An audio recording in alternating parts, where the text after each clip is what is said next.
Yo, what's up guys? So, welcome back to Basic Tech YouTube channel sama gue Malvin. Dan di video kali ini guys, kita kedatangan sebuah keyboard baru dari Pressplay ID, brand lokal, yaitu ini dia Rover 84, sebuah keyboard 75% yang menarik banget, desainnya keren, dan ada satu hal nih ya yang menurut gue penting banget buat dibahas, dan gue rasa ini bisa menentukan apakah keyboard ini bagus atau enggak menurut kalian. So, ya langsung aja tanpa basa-basi lagi kita mulai videonya. Let's go!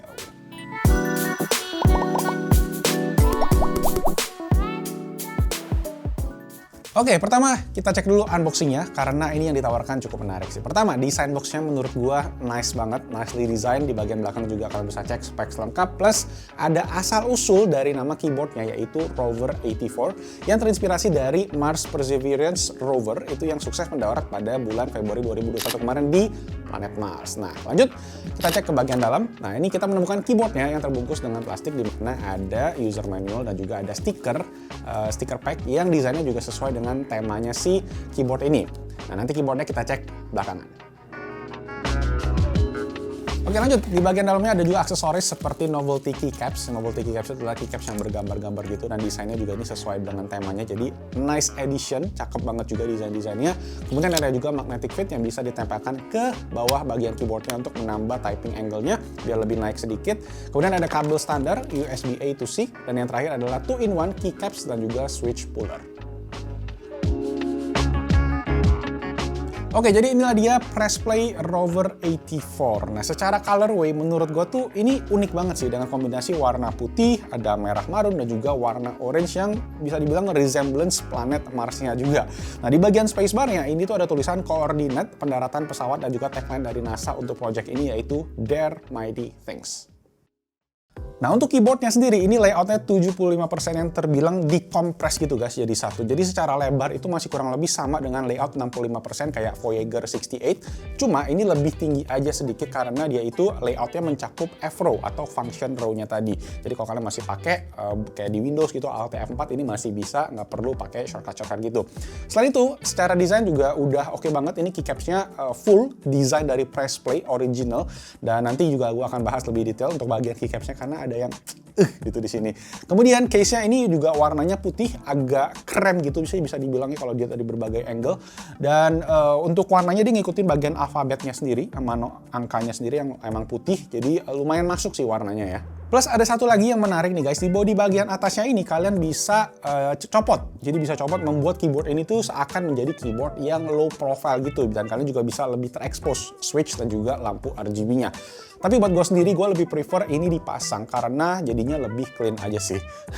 Kemudian untuk bagian atas ada USB-C port dan juga ada 2 buah USB biasa. Yang mana kalau kalian pakai keyboard ini dalam mode wired, mode kabel, kalian bisa jadiin 2 USB ini sebagai USB hub. Mungkin buat wireless mouse atau kebutuhan lain seperti gua tes itu buat ngecas HP juga bisa, tapi ya standar charging 5 watt aja kayaknya. Oke, lanjut terakhir di bagian bawah ada beberapa detail penting, mulai dari ada 2 buah switch. Pertama itu adalah switch untuk on off dan juga switch untuk mode wirelessnya. Ada switch B dan juga switch G. Itu B itu untuk Bluetooth dan juga G itu untuk dongle 2,4 GHz-nya. Nah, ngomongin dongle tadi unik banget karena ada tempat buat nyimpan dongle 2,4 GHz-nya, which is super handy, dan ini magnetic jadi aman dan nggak gampang copot.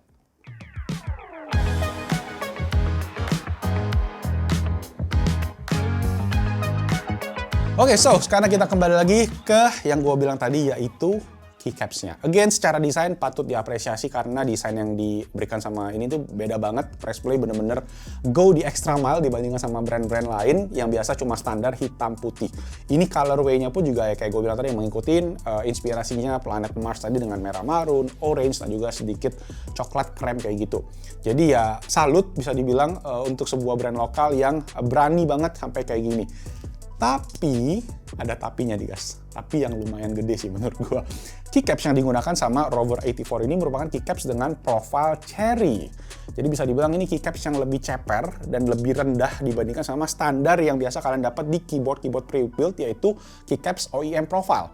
Nah, ditambah lagi keyboard ini juga masih menggunakan north facing PCB, di mana LED-nya itu ada di atas itu north ya. Kalau LED-nya di bawah itu south, which is jarang juga sebenarnya ada di keyboard pre-built. Rata-rata itu north facing.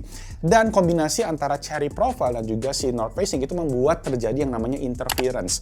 Nah, keycaps interference itu terjadi karena keycaps cherry profile, terutama yang ada di row 3 ini guys, dia itu dimensinya lebih pendek, nggak setinggi yang OEM profile. Jadi profilnya beda-beda. Jadi ketika kita ngetik itu tuh bagian dari bawah keycapsnya nyentuh ke housing daripada si switch keyboardnya, yang mana kalau kalian pakai keycaps profile lain itu nggak terjadi. Dan ini juga gue baru sadar karena setelah gue ngetik kurang lebih kayak 1 jam pakai keyboard ini, jari tangan kanan gue itu sakit. Tangan kanan aja sih, tangan kiri nggak. Mungkin karena tangan kanan gue lebih dominan ya, lebih kenceng ya. Gue juga agak kaget karena sebelum-sebelumnya Pressplay kan menggunakan OEM profile kayak di Voyager 68 yang ada di belakang situ. Kenapa kali ini menggunakan profil yang lebih pendek, cherry profile? Jadi ya menurut gue sih agak disayangkan sih, eksekusinya bisa dibilang agak blunder ya di bagian ini. Tapi secara build quality keycapsnya menurut gue udah bagus. Ini bahannya pakai PBT die sub, warnanya pekat dan teksturnya juga enak di tangan. Untuk urusan bleeding juga aman guys, nggak kena bleeding dari LED RGB-nya dan tingkat keterangan LED-nya juga termasuk oke lah buat gua.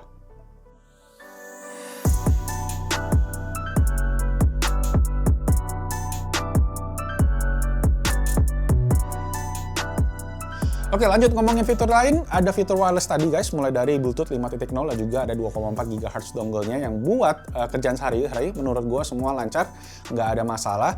Tapi memang kalau kalian pakai untuk gaming, gue lebih prefer ya pakai dongle 2,4 GHz kalau kalian pengen wireless, karena Bluetooth ya bakalan ada sedikit delay dan lebih prone.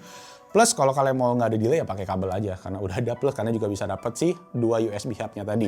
Nah, buat main game, buat ketik-ketik semua lancar jaya, dan katanya ini bakalan ada software juga yang bisa dipakai untuk keyboard ini. Tapi saat gua ngetes keyboard ini beberapa hari belakangan, 3-4 hari belakangan, ini softwarenya masih belum ready.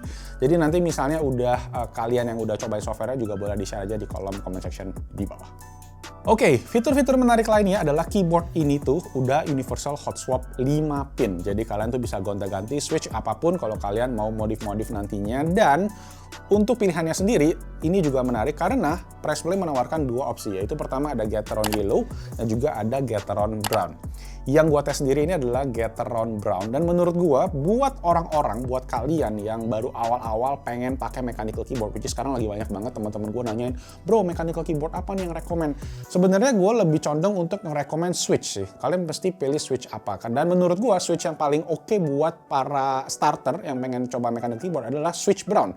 Karena buat starter ini tuh enak dan kalian tuh masih berasa ada feedback, ada tactility tanpa berisik banget kayak switch yang clicky yang kayak blue gitu, dan nggak linear, nggak kopong ataupun nggak yang linear aja kayak switch red ataupun switch yellow.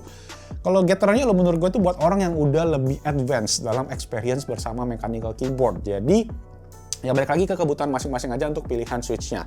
Nah, untuk typing angle seperti gue bilang tadi ada 2 dengan menggunakan si magnetic kickstand-nya tadi, dan kalau gue sih tanpa kickstand-nya pun udah termasuk oke.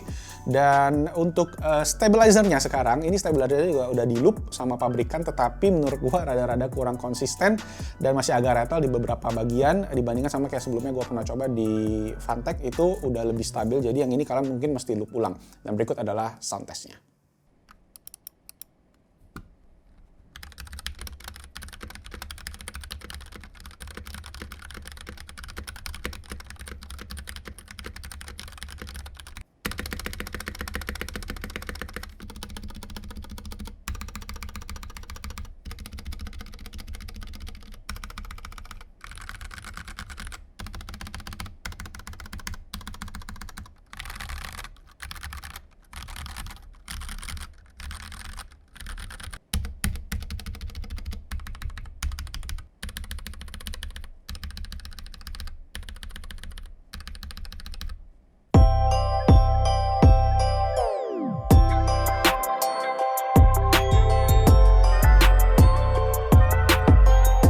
Oke, so yes, I think that's it. Itu tadi udah gua bahas semua dari keyboard ini, semoga. Dan kalau menurut gua sih ya, secara overall keyboard ini tuh desainnya oke banget. Dan ya agak disayangkan aja sih masalah profile keycapsnya ini yang pakai cherry profile itu bikin interference yang mengganggu.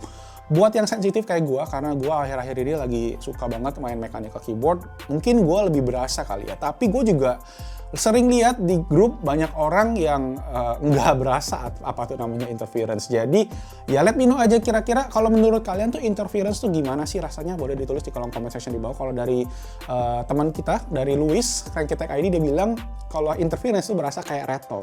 Jadi kalau gua sakit jadi ketika ketik di interference Cherry Profile ini.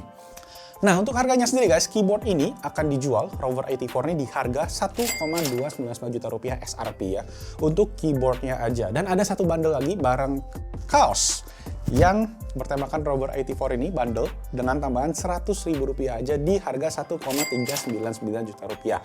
Plus, nah ada launching promo nih guys, untuk 50 unit pertama ada diskon 100.000 rupiah. Jadi kalian bisa cek aja langsung linknya di bawah buat kalian yang penasaran pengen cek dan kalau kalian tertarik. So, itu aja. Gimana menurut kalian tentang Rover 84 ini? Boleh aja langsung ditulis di kolom comment section di bawah. Dan jangan lupa kalau kalian suka videonya boleh diklik like dan juga jangan lupa subscribe ke Basic Metal YouTube channel. Dan itu aja, nama gue Malvin. Stay safe, stay healthy, and I'll see you guys on my next video. Ciao!